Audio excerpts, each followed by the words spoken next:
এক ব্যস্ত শহরের ফুটপাথে প্রতিদিন বসে থাকত এক অন্ধ বৃদ্ধ লোক। তার সামনে একটি ছোট্ট সাইনবোর্ড, আমি অন্ধ, দয়া করে ভিক্ষা দিন। মানুষ যেত, কেউ কেউ কয়েন দিত, কেউ তাকিয়েও দেখত না। ভিক্ষার থলেটা কখনো ভরত, কখনো ফাঁকাই থাকত।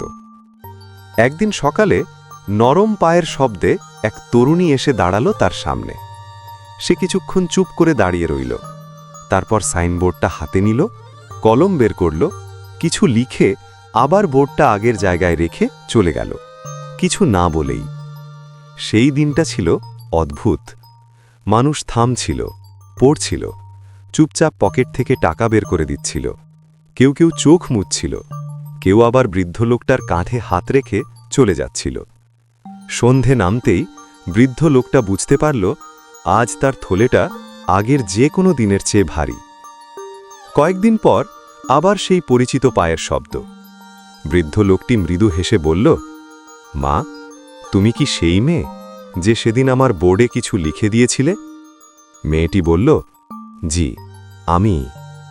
বৃদ্ধ লোকটি কাঁপা গলায় জিজ্ঞেস করল, মা, তুমি কি লিখেছিলে? মানুষ হঠাৎ এমন বদলে গেল কেন?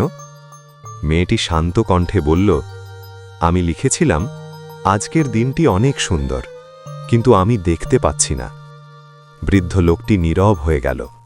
তার চোখে আলো নেই, কিন্তু তার মুখে তখন এক গভীর উপলব্ধির হাসি। শিক্ষা।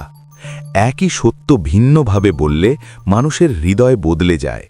কথার শক্তি অনেক সময় পরিস্থিতির চেয়েও বেশি শক্তিশালী হয়। কথা বলার বাচনভঙ্গি, শ্রুতিমধুর কথা একটি জীবন বদলে দিতে পারে।